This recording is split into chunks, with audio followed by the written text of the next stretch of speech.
As we already know that pathogens means those microorganisms who are responsible for causing diseases in the host. Now these pathogens or these disease-causing microorganisms, they have got certain virulence factors. The virulence factors are those factors that help these pathogens to cause a disease, or they help in the promotion of the disease formation. And thus this kind of factors or defense mechanism, they provide the opportunity for a microbe to infect a host and then cause the disease. So the more the virulence, the more chances to cause a disease in a host. Okay, now these factors, virulent factors, they are of like mainly three types. They have got certain ability of their own, like these factors, they include the ability of a pathogen to adhere to a host. That means a bacteria has to attach itself to a host. So the attachment of the bacteria with the host will be considered as one of the virulence factor.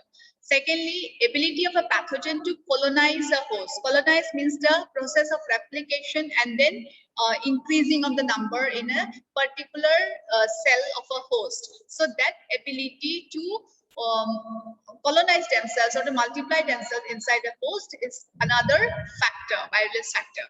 And thirdly, ability of a pathogen to evade the host defenses. That means the host will have their own defense mechanism. So the pathogen, in order to cause any disease, will have to fight against the host defenses and will have to defeat the host defenses. Now that ability of a pathogen to be able to destroy the defense mechanism of a host is another virulence factor. Okay, so these are the three types of factors. Now, the mechanism of pathogenesis. How does the pathogenesis take place, or how the pathogen actually causes disease in a person? So there is a particular mechanism which is followed by the pathogen. Let us see what is that. Pathogenesis is the method by which a disease can develop. So this can occur through foodborne intoxication. This can occur through foodborne intoxication where the causative agent produces, where the causative agent produces toxins in the body. Example, botulism. Another route is the colonization of an invading pathogen on the host surface, which allows the pathogen to increase in numbers and produce toxins that are damaging to the host cells. So what do we get to know in this particular paragraph is that, firstly, what is pathogenesis? Pathogenesis is a method by which a disease can develop. Okay, the process, that means the process by which a disease develops in a host is known as pathogenesis. So it will differ from bacteria to bacteria, it will differ from host to host. Now, this can occur through a foodborne intoxication where the causative agent produces toxins in the body. Now, sometimes what happens? The bacteria enters through a carrier. Now here the carrier is a food. When you are eating something or you are consuming some food, so with that food the bacteria is entering along. Okay, now the bacteria, after entering your body through the food, they will start producing toxin inside the body. That is known as foodborne intoxication. So now the route of entry of that particular bacteria is what? Is the mouth via the food, and once it reaches the food, what it does?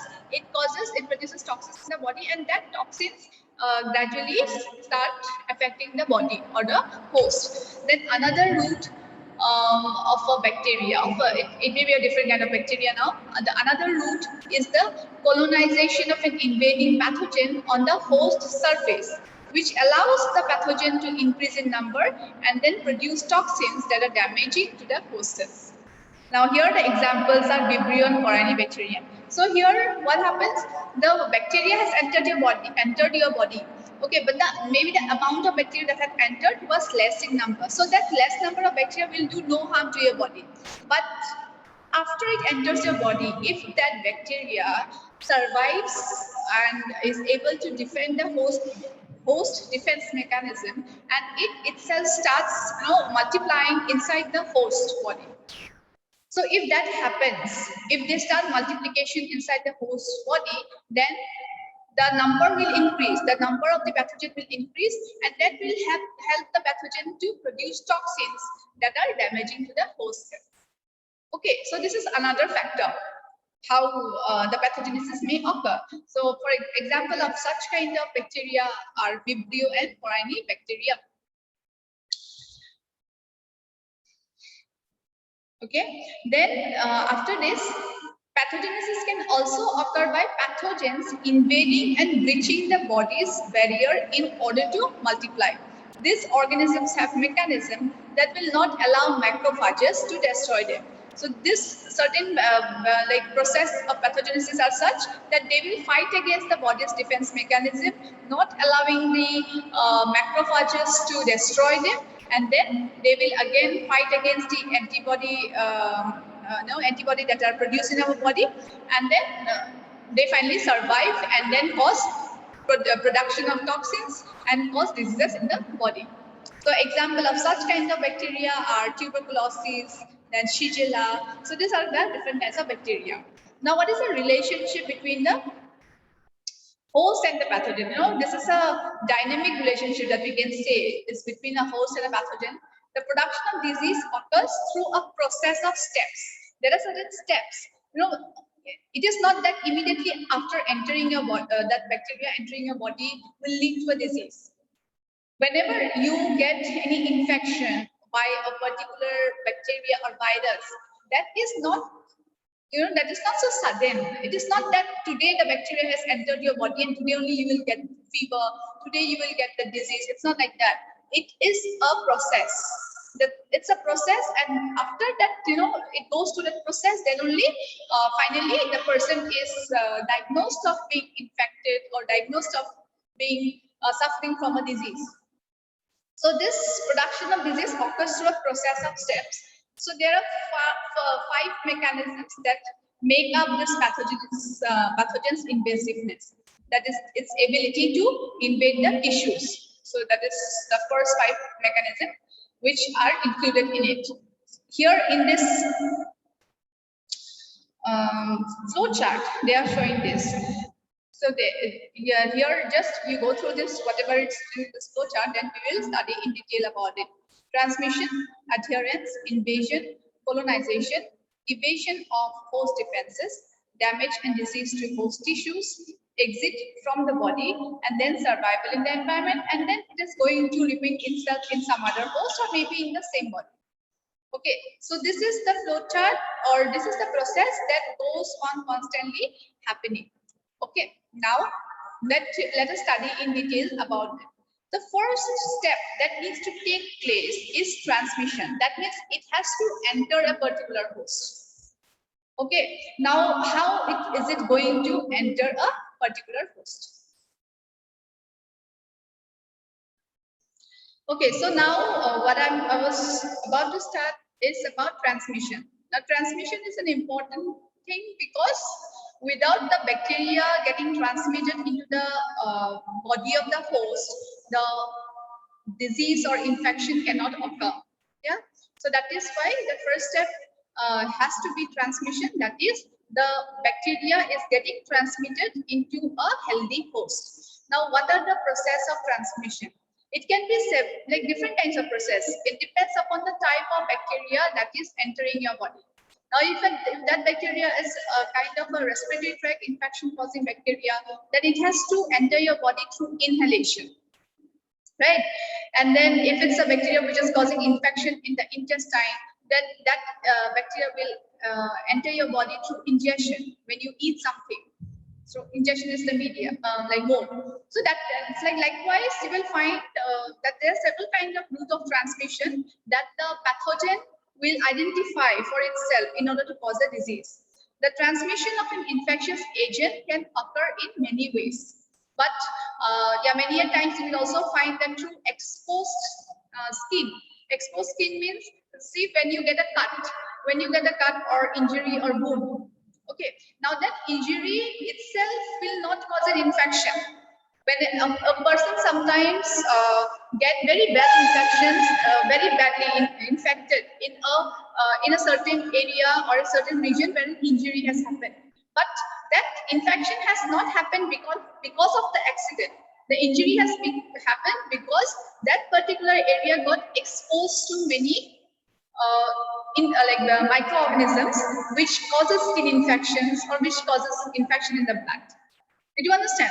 Because that area has been exposed now. Our body has got skin all over, right? So the skin is a protective layer which does not allow the microorganism to come in direct contact with the blood or tissues or the muscles which is within it.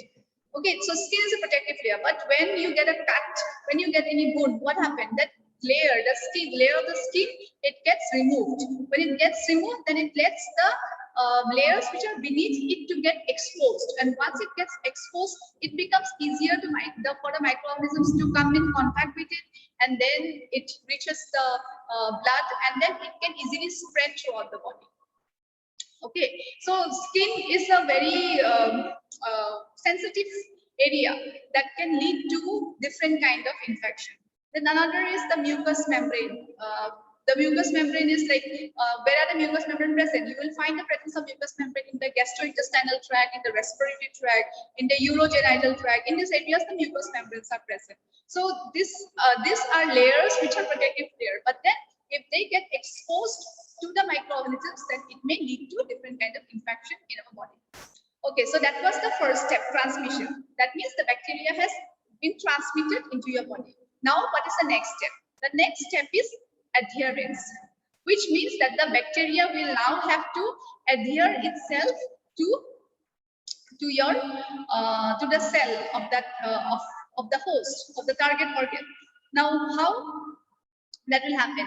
Once the pathogen has gained access to the body, it must have some means of attaching itself to the host tissue. Understood? Now that bacteria will be specific for a particular organ. That organ will have different types of tissues. Now to those tissues, the pathogen will have to attach itself. It will have to adhere itself.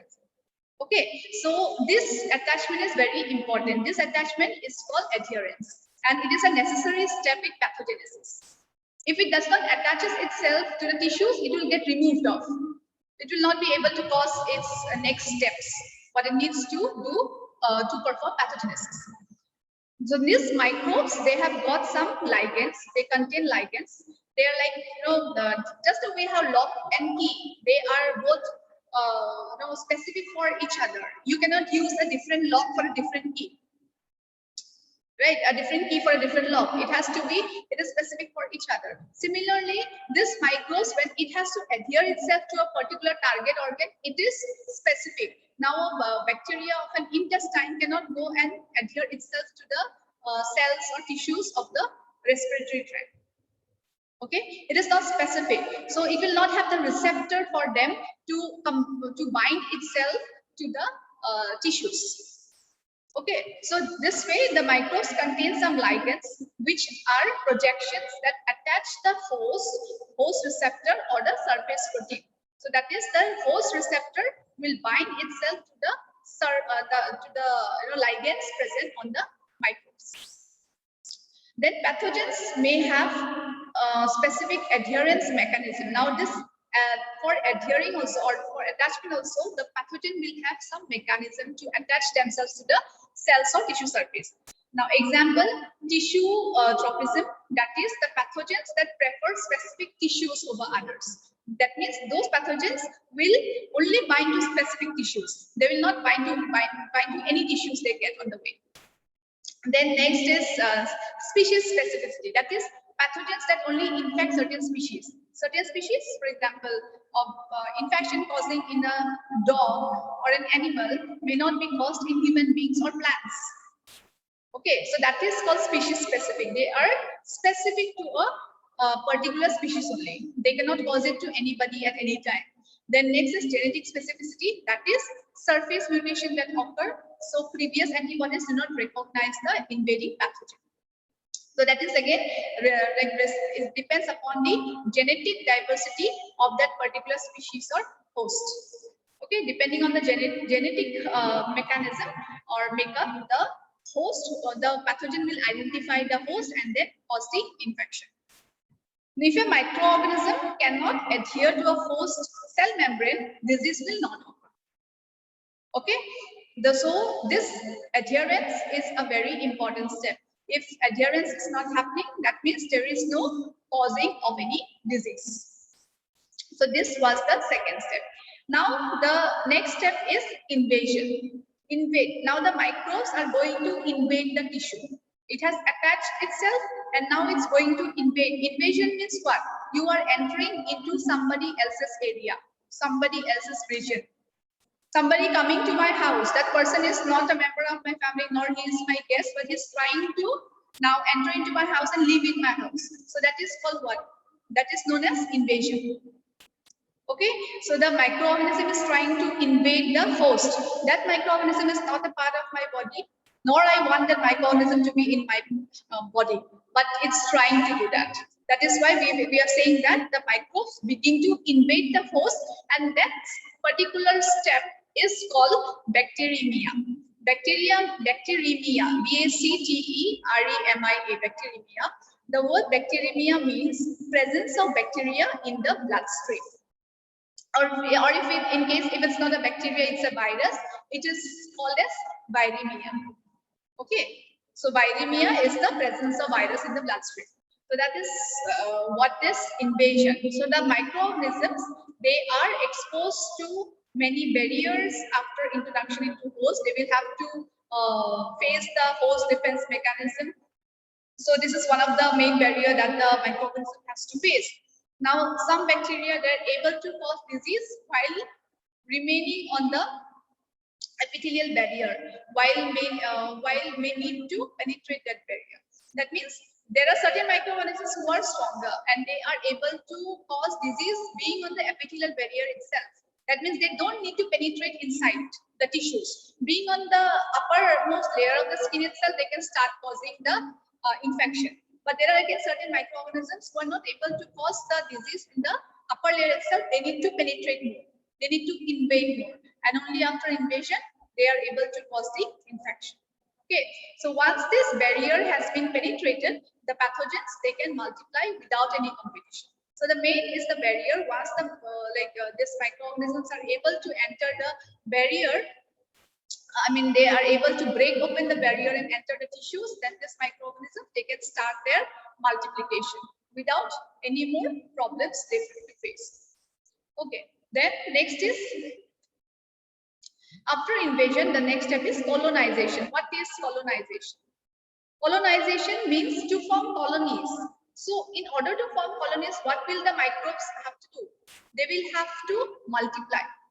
That means if there might be only, just an example, only 10 microbes that have entered our body. Now those 10 microbes, they are not able to cause the disease. They have attached in our body. They have they have caused the adhering of the microbes with the tissues. Then the next step also they had done. That is invasion they had done. Now after invasion, they need to have the next step, and the next step is they need to multiply in number. They will have to make large number of microorganisms. Okay, then only they will be able to cause the disease. Okay, they will have to increase their family, the colonies. So this colonization is the multiplication of pathogen or pathogenic organism where toxins are produced and normal flora are overcome. Okay, so they are when once multiplication occurs, they will also start production of toxins, and the flora, the normal flora which are in our body, they are also defeated, they are overcome. So during this stage, pathogens compete with normal flora for space and nutrients. Or this is obvious. The pathogens will also require space. The pathogens will also require nutrients. But the normal flora who are already surviving in that area will will not easily give away these things. So there is going to be a fight against them. So it's a fight between both of them, the pathogenic bacteria as well as the normal flora present on the body. So during colonization, the host begins to show signs of septicemia. Now, what is septicemia? Septicemia means blood infection. The infection in the previous term that we got was bacteremia. Bacteremia means the presence of bacteria in the blood, or viremia means the presence of virus in the blood. Now the term we are getting is septicemia. So what is septicemia here? With the presence of the bacteria is also performing colonization. That is, multiplication is also happening in the blood. It's not just a presence. Okay, so that term is called septicemia. For infection to proceed, an infectious dose should be determined. So now this bacteria will have an infectious dose. That means, as I told you, if it entered in 10 bacteria in number, so that 10 bacteria is not, they're not eligible to cause an infection. There has to be a particular number, like 100 bacteria has to be present in order to cause the infection. So those bacteria will multiply themselves to become 100. And once they get 100, the infection starts. So that is called the infectious dose. That is the minimum dose that is required in order to cause an infection. Okay, so this is the minimal number of microbes necessary to establish infection. Certain pathogens are less contagious and therefore require larger number of pathogens to cause disease. For example, here they're showing that Shigella, it requires 10 to 100 number of bacteria, whereas in Salmonella, you see, like more than lakhs of bacteria are required in order to cause the infection. So this is called as colonization. Now, when we say about colonization, we need to know about the toxins that also are like produced by the bacteria. Okay, first of all,